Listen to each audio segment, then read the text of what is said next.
Ujjwala बैसाने yes Marathi news मध्ये आपलं स्वागत।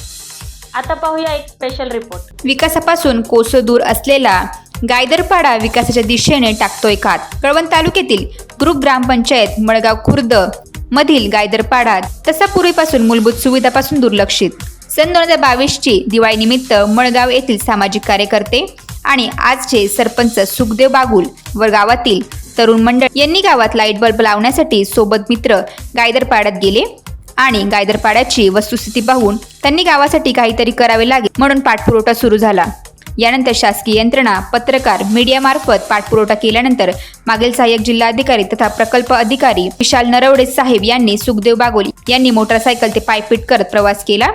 नरवडे साहेब यांनी गायदरपाड्यात शासकीय अधिकारी यांची मीटिंग लावून मूलभूत सोयी सुविधा यांची पाहणी करून विकास कामांना प्राधान्य दिले। यामध्ये रस्ता वन विभागाकडे वर्ग केला, पत्र्याची शाळा उभी केली, शिक्षक उपलब्ध करण्यात आले, मुलांना ड्रेस कोड देण्यात आले। भारत देश स्वतंत्र झाल्यापासून पहिल्यांदा दिनांक 26 जानेवारी 2023 रोजी प्रजासत्ताक दिन शाळेत साजरा झाला। शाळेतील मुलांना मळगावपर्यंत मुक्कामी बस सुरू झाली।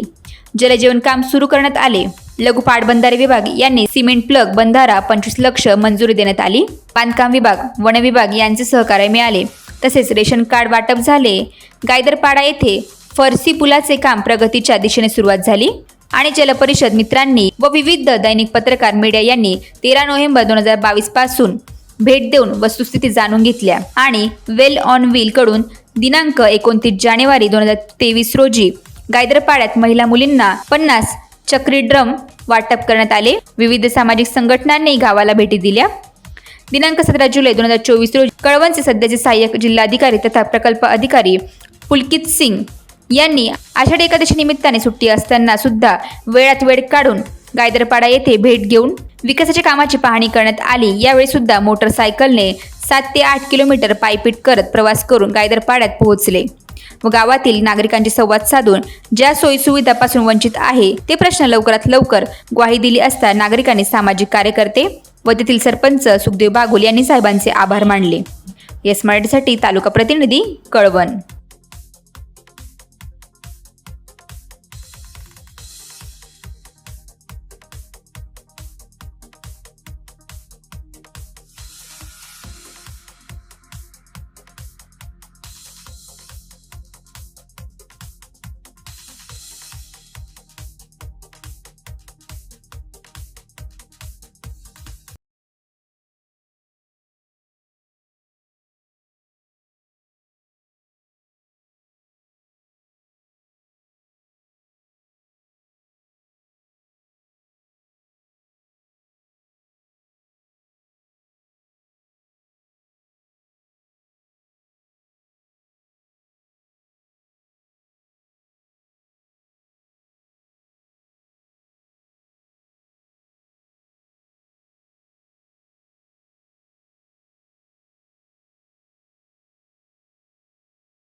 अशा प्रकारच्या ताज्या घडामोडींसाठी येस मराठी न्यूज यूट्यूब चॅनलला लाईक करा, शेअर करा आणि सबस्क्राईब करा आणि बघत रहा येस मराठी न्यूज।